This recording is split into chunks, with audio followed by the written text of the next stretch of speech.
안녕하십니까, 무틀란TV입니다. 대통령 문재인의 국정 운영에 감춰진 속살이 드러났습니다. 총선 이후 문재인 국정 지지율이 각종 조사에서 비교적 고공행진을 하는 것으로 나타나자 여권 일각에선 조선시대 태종과 세종을 거론하는 등 문비어 천가까지 등장했지만 겉으로 드러난 지지도의 이면을 한꺼풀 벗겨보니 국가 지도자로선 부끄러운 수준의 충격적인 사실이 숨겨져 있는 것이 드러났습니다. 5월 19일자 조선일보가 지난 5월 15일 한국갤럽 여론조사 결과를 분석해 이 같은 내용을 자세히 실었습니다. 당시 조사에서 문재인 지지자에게 대통령을 지지하는 이유를 묻자 경제 정책과 일자리 창출 지지가 각각 1%에 그친 것으로 나타났습니다. 즉 경제 문제를 잘 다루고 있어서 지지한다가 모두 합해 2%에 불과했던 것입니다. 이 정도 수치면 사실 국가 경제를 책임진 대통령으로선 대망신에 해당하는 수치라 할 수 있습니다. 문재인 국정 지지도가 최근 60%대를 나타내고 있음에도 경제 운영 능력에 대한 지지도가 2%에 불과하다는 점은 현재 겉으로 드러난 그의 국정 지지도가 비정상적인 측면이 있다는 것을 시사한다 할 수 있습니다. 경제 능력 지지도 2%, 국정 지지도는 60%대 이러한 갭은 어디서 온 것일까? 그것은 문재인 지지자에게 경제 외의 다른 요소를 제시해서 묻자 궁금증이 풀렸습니다.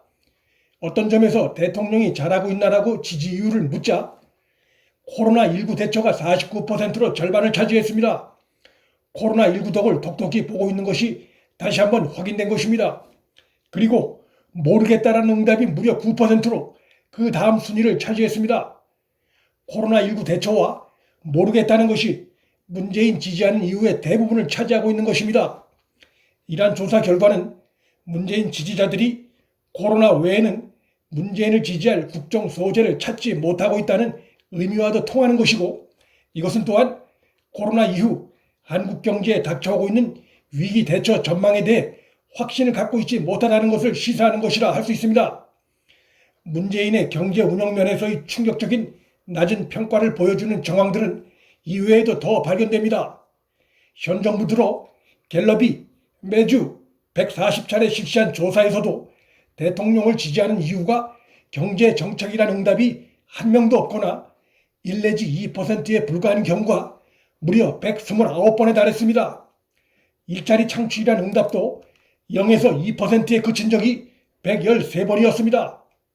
통상적인 판단에 의하면 국가 지도자가 경제 문제에서 이렇게 극히 낮은 평가를 받으면 지도자 지위를 유지하기가 어려움에도 문재인이 그런대로 대통령의 지위를 유지할 수 있었던 것은 바로 국정의 다른 이슈들에 의해 문재인의 이러한 중요한 취약점이 가려져 있었기 때문이라고 볼 수 있습니다.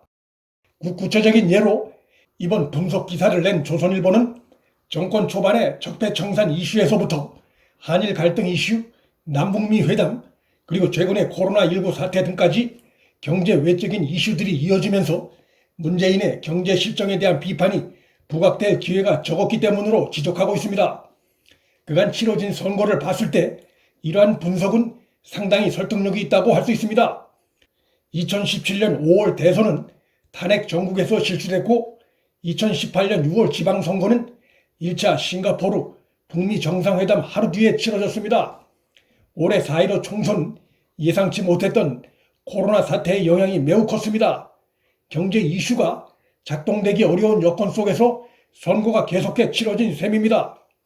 문재인 개인은 운이 좋았지만 국가 경제는 위기가 그때그때 해결되지 못한 채 쌓여왔다는 점에서 내부적으로는 발화점에 계속해서 접근해왔다고 할 수 있습니다.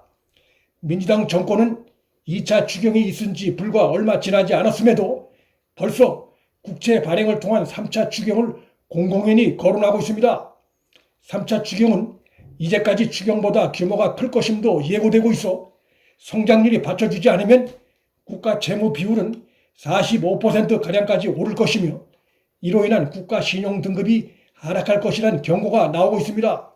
코로나19 사태로 인한 돈풀기라고 하지만 국가 경제 운영의 무능으로 인한 문제점을 돈풀기로 막으려 한 정치적 의도가 없다고 할 수 없을 것입니다. 정권이 무능해 경제가 근본적으로 살아나지 않는다면 막대한 돈풀기로 인한 부담은 고스란히 국가와 나라의 미래 세대가 져야 할 빚이 될 수밖에 없습니다. 대통령 문재인의 경제운영 능력평가 2%의 낮은 지지도가 보여주듯 지난 3년의 국정운영에서 드러난 경제운영 무능이 갑자기 달라지기 어렵다는 점에서 국가경제 위기가 더욱 심화될 것이라는 우려가 커지고 있습니다.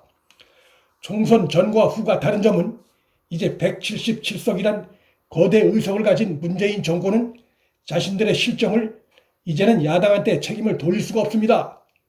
한번 써먹은 소재들이라 할 수 있는 적폐청산, 한일 갈등, 남북 정상회담, 코로나19 이슈도 이젠 더 이상 이전처럼 힘을 쓰기 어렵습니다. 퍼포먼스에 강한 정치 세력이니까 또 다른 소재를 찾아내려 하겠지만 그것이 최악의 경제 위기 상황에서 얼마나 먹힐지는 미지수입니다.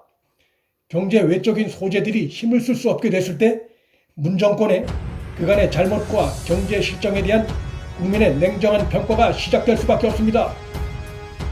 영원히 계속되는 행운은 없습니다. 윤틀란TV 여기서 마칩니다. 구독과 좋아요, 방송 공유는 방송 제작에 큰 힘이 됩니다. 시청해 주셔서 감사합니다.